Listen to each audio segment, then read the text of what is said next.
Have you ever noticed a very common pattern? Some people always sound generous. I'll help you. I don't expect anything in return. It's nothing. Don't worry about it. It feels warm. It feels genuine. But if you watch what they actually do, you'll notice something else.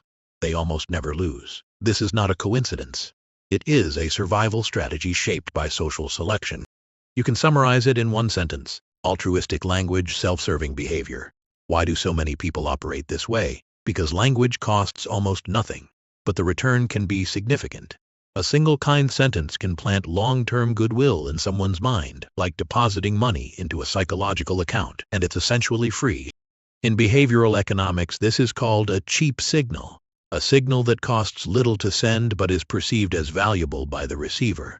Altruistic language is one of the most common forms of cheap signaling. You spend no real resources, yet you create perceived value.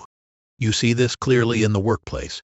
Someone might say in a meeting the credit should really go to Xiao Wang. Everyone thinks that's generous, that's classy, but when the report is written, their name appears first. Xiao Wang might be third, or not mentioned at all. They give away credit in words, but not in outcomes. Why does this work? Because it taps into a deep psychological principle, reciprocity. When people receive kindness, they feel an instinctive urge to return it. So when you say, "I don't really mind," the other person may later feel inclined to favor you when resources are allocated. You invest almost nothing, yet gain a return. You also see this in everyday situations. A friend asks to borrow money. You start with, "Of course, I'll help if I can." Then you add, "But things are a bit tight for me right now." In the end, you lend far less than they expected, yet they don't feel angry, because your words created a buffer that softened the reality. In many cultures, this effect is even stronger. Research shows that in collectivist environments, people tend to tolerate those who have a good attitude but contribute less more than those who contribute more but seem difficult. In other words, presentation often outweighs action.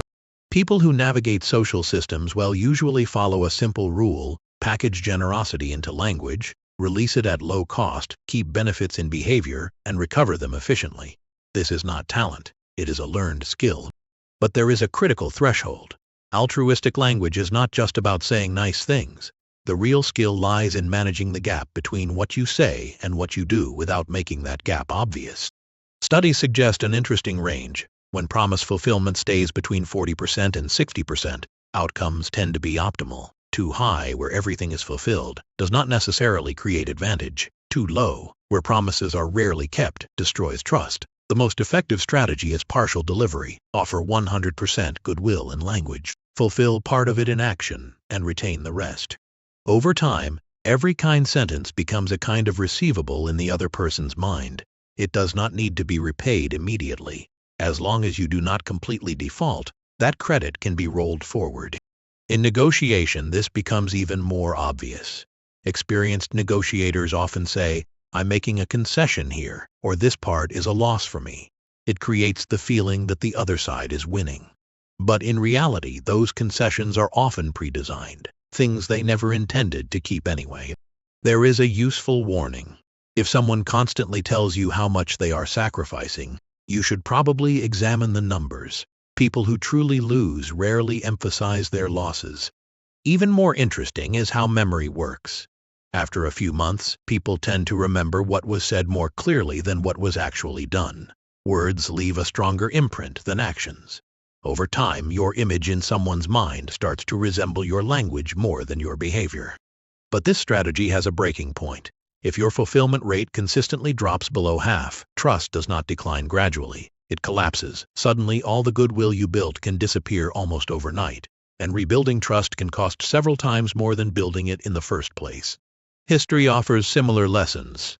A leader may be widely praised for generosity, yet fail to translate that image into real loyalty. When circumstances change, people leave because words alone do not sustain commitment.